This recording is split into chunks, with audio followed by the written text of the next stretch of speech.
I'm part of the generation that grew up with the Cold War. I'm part of the baby boom generation. This is the generation that was born between 1946 and the early 1960s, around 1964. I was born in 1953. So I'm not quite as old as the Cold War, which began in the late 1940s. But from the time I was born until I was almost 40 years old, I knew no aspect of international affairs, that is, no general framework for international affairs besides the Cold War. The Cold War seemed to me and to people of my generation, this baby boom generation, the largest generation in American history until then, it seemed to be just part of the international landscape. And when we thought about the world, we thought about the Cold War. We thought about the fact that the United States and the Soviet Union had squared off, and they had formed this kind of international duopoly of power. They were always referred to as the two superpowers. There were other powers, Britain and France and eventually China, but the superpowers were the United States and the Soviet Union. And they were often treated more or less equally. Now, nobody who thought about it really carefully thought that the Soviet Union was the equal of the United States economically. The American economy was far bigger than the Soviet economy. But in the things that mattered most in the Cold War context, in nuclear weapons, in what damage a country could do to other countries, including its opposite number in the Cold War, the Soviet Union and the United States were more or less equals. In fact, they were equal in terms of nuclear throw weight and all this by the early 1970s. The United States had a lead in nuclear weapons during the 1940s and the 50s and even into the 60s, but by the 1970s, the Soviet Union had caught up. And so there was what was often described as this balance of terror. And this is a really important aspect of the Cold War and the world that I and my generation, the baby boom generation, grew up in. It was the balance of terror. It was this situation in which neither side, neither the United States nor the Soviet Union, could defend itself against a nuclear attack by the other side. The only defense was trigger finger on your offensive missiles. It was called mutual assured destruction. It meant that if you fire your nuclear missiles at the other side, they're going to fire back and you'll both be destroyed, and therefore you won't do it. Now, this depended on a number of things. It depended on, well, to begin with, rationality on both sides. Because any sane leader of the United States would not attack the Soviet Union, knowing that the Soviet Union would attack back and destroy the United States, and vice versa, any sane leader of the Soviet Union.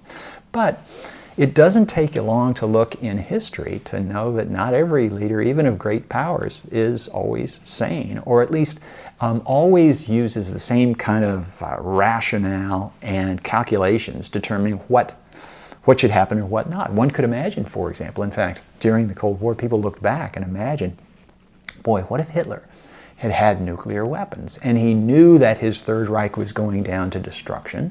Hitler already had destroyed millions of lives.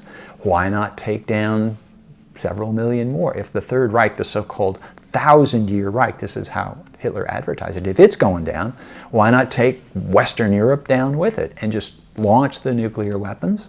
Come what may. Let Germany come down around Hitler. I don't know if he would have done it. Nobody knows if he would have done it, but it certainly seemed within the realm of possibility. And there have been crazy people on thrones and in the offices of leadership in countries around the world. So this is something that gave people a lot of concern. And this is what my generation grew up with. The idea that our world, at least the world as we knew it, could end before dinner.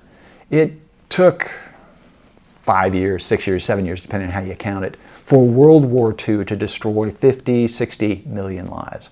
That many lives could be killed in the first 2 hours of a nuclear war. And those might be the last 2 hours too, because it might all be over by then. Maybe the leaders on both sides would be destroyed. And anyway, so my generation grew up with this sort of nightmare of nuclear destruction hanging over our heads.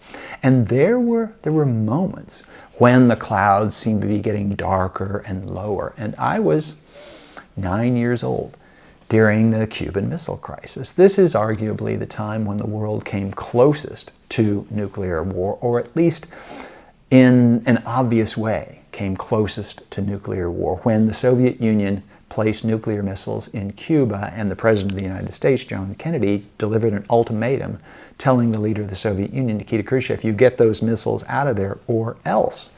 And, what does or else mean? It was the only time that an American president directly threatened a leader of the Soviet Union with nuclear destruction. Because what he said was that if you don't get those missiles out, then any attack from missiles, any attack against the United States from Cuban soil will be deemed an attack from the Soviet Union, and it will receive a full retaliatory response. And so this is what presidents say when they mean, we're going to nuke you.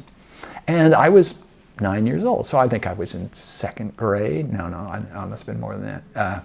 So whatever grade I was in at 9, I was kind of vaguely aware of what was going on. But I have 2 older sisters, and they were more aware of it than I was. My parents were quite aware of what was going on. The world was aware of what was going on. And as a kid, you get used to the stuff that you grow up with, because having had only one life so far that you know of, you think this is the way the world is. I remember during the period after the Cuban Missile Crisis when my elementary school, would have air raid drills. And we would be taken out of our classrooms and we would go down into the basement of the school. And I remember seeing various kinds of provisions. It was barrels of water and stuff in boxes along the hallways in the basement where we'd be walking through. And they didn't tell us explicitly, but it was pretty clear that if we ever had to go down into that air raid shelter, the fact that there was all that food and water down there meant that we probably wouldn't be coming out for a while. And there were also those characteristic signs of sort of radiation danger. It looks kind of like a propeller, in fact, a little bit like the BMW logo. And you could see those. And again, I'm just a little kid. I didn't know exactly what it meant, but later I understood what it meant, and I remembered I had seen those. And we had fire drills. Schools have fire drills even today, and I didn't really distinguish that much between the fire drills and the air raid drills. Fire drill, it means part of the school may be caught on fire, or somebody just pulled an alarm as a prank or something like that. But an air raid drill, this means that the Soviet bombers are coming over. Now, I have to say that in the city where I grew up, Portland, Oregon, I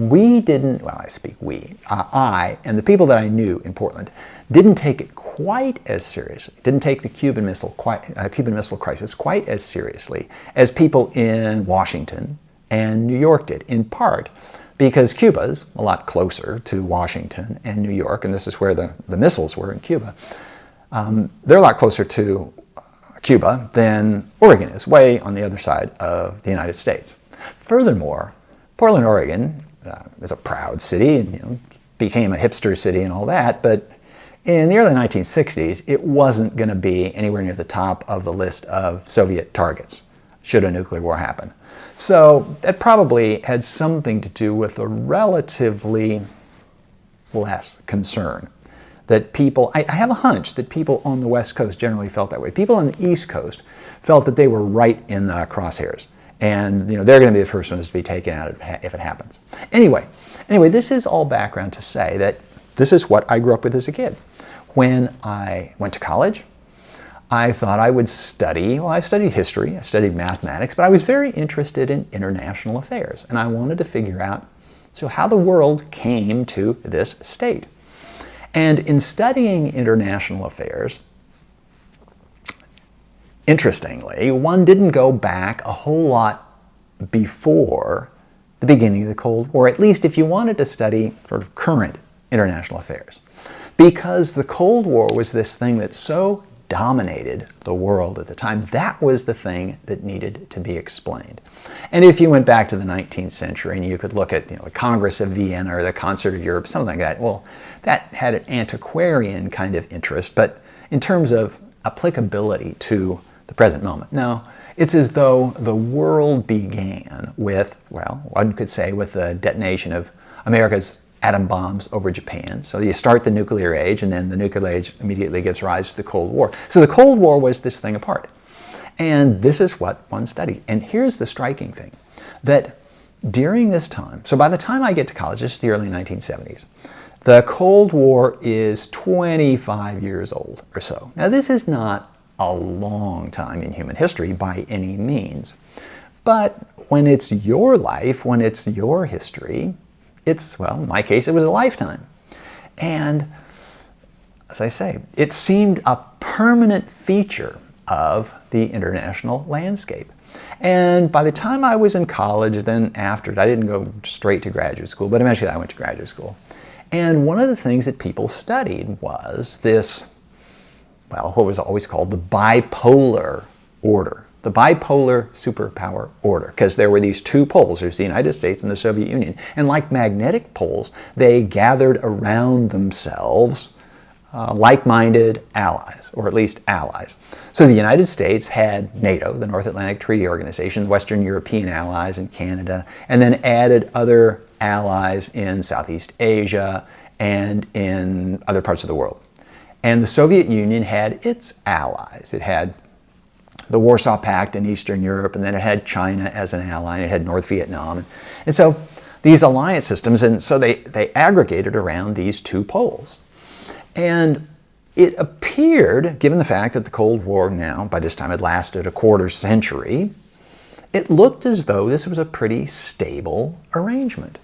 And there was an entire theory of international affairs that developed in the 1970s and in the early 1980s that explained why a bipolar system was stable. More stable than a unipolar system where there's just one country on top, or than a multipolar system where there are lots of countries more or less equal in power. I won't go into the details of the theories, but what they were trying to explain was why this superpower system, this duopoly, bipolar system, had lasted as long as it had. And because they were trying to explain this thing that existed, they explained it in a way, and this is characteristic of historians certainly, but I would say of political scientists, international relations theorists as well. When you try to explain things that exist, you get into a situation where you almost say that this thing that happened is inevitable. Because of all the possible configurations of international affairs, how did we wind up with this one? So you focus on those events that draw you to this bipolar system.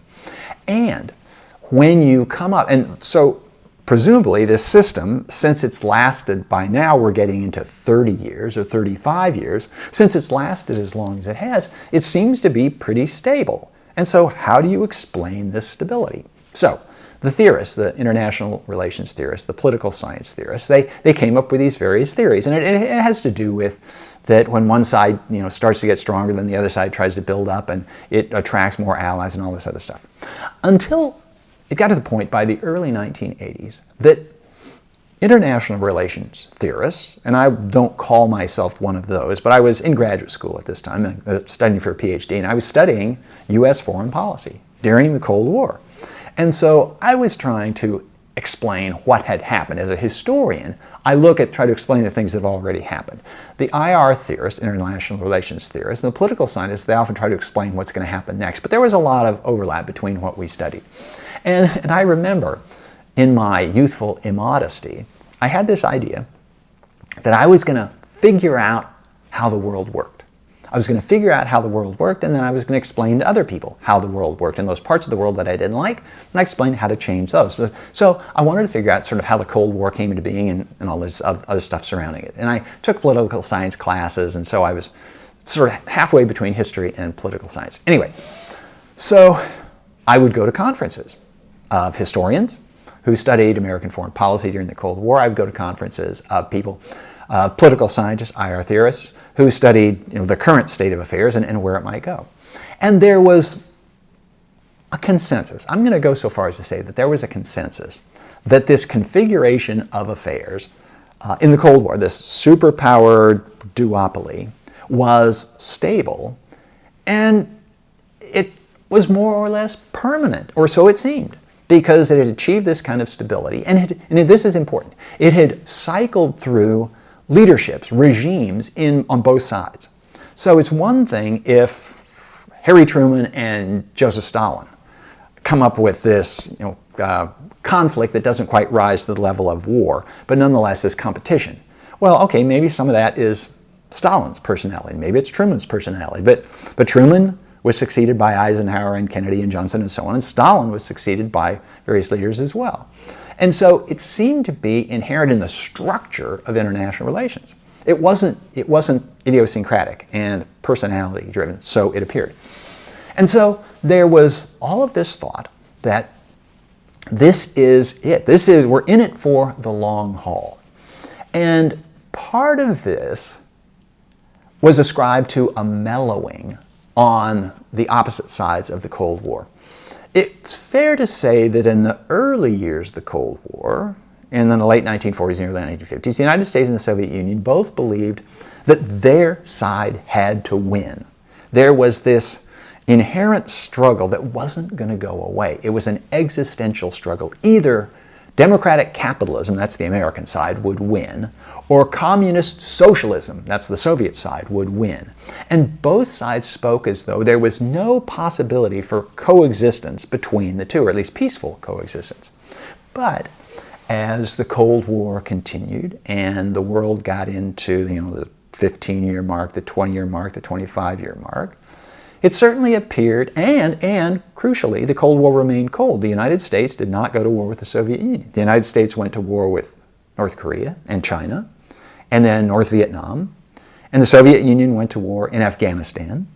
And so there were these wars that took place, but the leadership on both sides made sure that it never would be a direct U.S.-Soviet confrontation, because that was too dangerous. We're going to stay away from that. So there was this whole body of theory that said, this is going to last forever.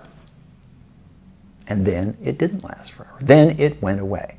So events of the late 1980s and the early 1990s resulted in the collapse of the Soviet Union in 1991, after it had already essentially given up its Eastern European empire. The leadership of the Soviet Union under Mikhail Gorbachev basically told the Eastern Europeans, go your own way, find your own path through this.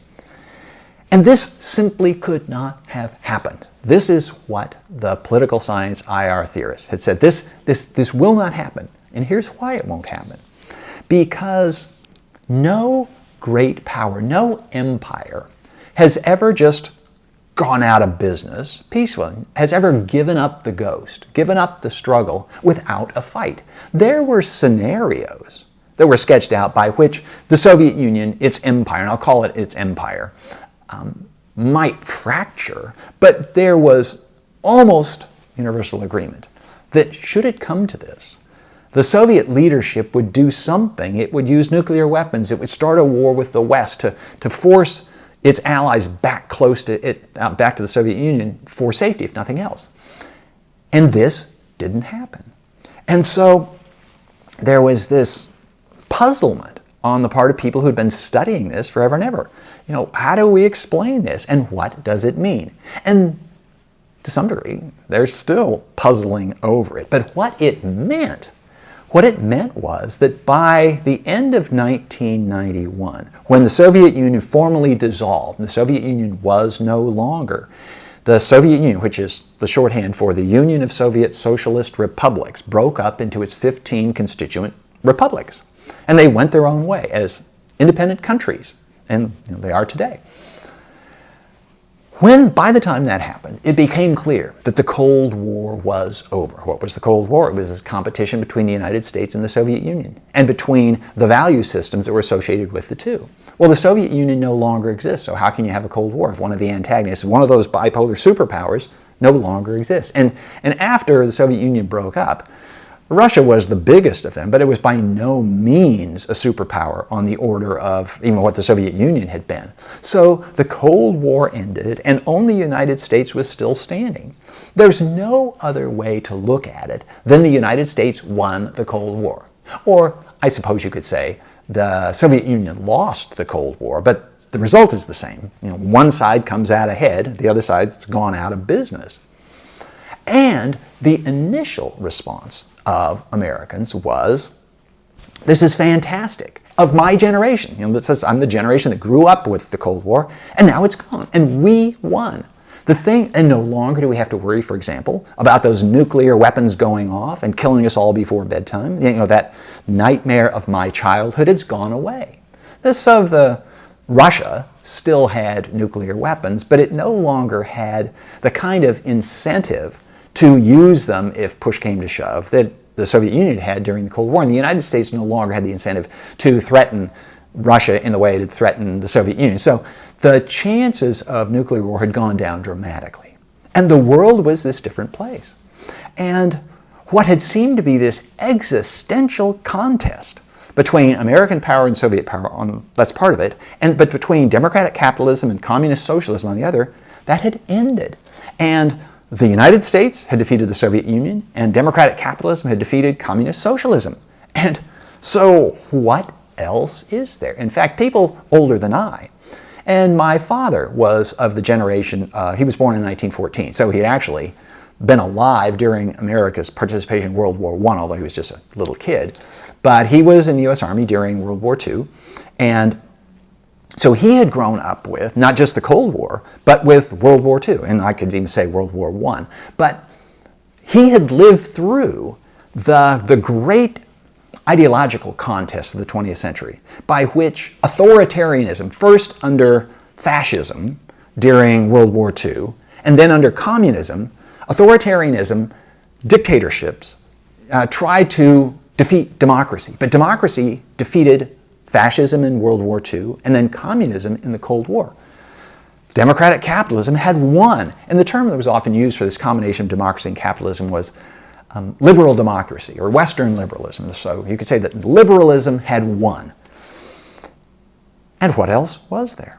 So there were people who, in fact, some of the very theorists who had said that the Cold War is never going to end, all of a sudden now have to find some explanation for the end of the Cold War, what had happened. And some of them came up with the concept that, well, history itself had ended. History being defined as this struggle of values. Well, it appeared that there was no more struggle of values. And the value system of Western liberalism, democratic capitalism, had won, and there was no contest because nobody else was promoting the other side of the story. And in fact, there were some people who said, the history after this is going to be boring because however edgy the Cold War was, at least there was something at stake. What's at stake now? And all that's going to happen is sort of the continuing perfection of the institutions, values, practices of Western liberalism, democratic capitalism. And this was an argument put forward. And Americans began thinking, so what are we going to do now that we've won the Cold War? There were some who said, oh boy, the bipolar system, that was okay, but now we've got our unipolar moment. Now we can really make the world in our image. And there's nobody pushing back. Every time the United States had tried to do something in the United Nations or elsewhere during the Cold War, the Soviet Union would simply veto it or get in the way or threaten to prevent it and do something bad if the United States went ahead. But now there's nobody pushing back. And so some Americans, the theoretical types, began thinking, boy, we can really change the world. But wait, there's one other thing. And that is that Americans had gotten used to spending a big chunk of America's gross domestic product, of what America produced, on defense, on preparations for this war against the Soviet Union. And all of a sudden there's no more Soviet Union. Boy, we can cut back on defense spending by quite a bit. And what will we use this peace dividend, what will we spend the peace dividend on? That was the term for the amount of money that had been going to the Pentagon, to America's defense establishment, that doesn't have to go to the Pentagon anymore. And now we can use this for something else. So they're already thinking, okay, build new schools, or we can use more foreign aid, or we can increase Social Security, or how about health care for all, or something like that. All these things. But the funny thing is that almost none of this happened. And it turned out that this concept of a world dominated by these two superpowers made sense if you were living in one of the two superpowers. But in fact, the Cold War had hardly touched large parts of the world. And it's probably fair to say that most of the world's population didn't even notice that the Cold War had ended. If you lived in the United States, if you lived in the Soviet Union, you noticed. And if you lived in parts of Europe, yeah. But if you lived in Southern Africa, if you lived in large parts of Asia, if you lived in Oceania, if you lived in South America, you hardly noticed. Your life had been going on, your challenges had been building up over time. And so Americans suddenly became aware that there was this other stuff going on in the world. Oh, and something else. Americans had been thinking of themselves as a superpower. This is a pretty big deal, and the United States was a superpower. But a superpower is only a comparative concept. And the United States was a superpower, and the Soviet Union was a superpower, and the Soviet Union's gone. The United States is the only superpower, so presumably then the United States can do anything it wants. It's like if you're an action hero or something, and the villain disappears, now all of a sudden you can do whatever you want. Turned out, though, that American power proved greater than Soviet power, but it wasn't greater than sort of the power and all the stuff going on in the rest of the world. So Americans, not too long after the end of the Cold War, tried to figure out what's going on, what's happened here, and what sense do we make of it?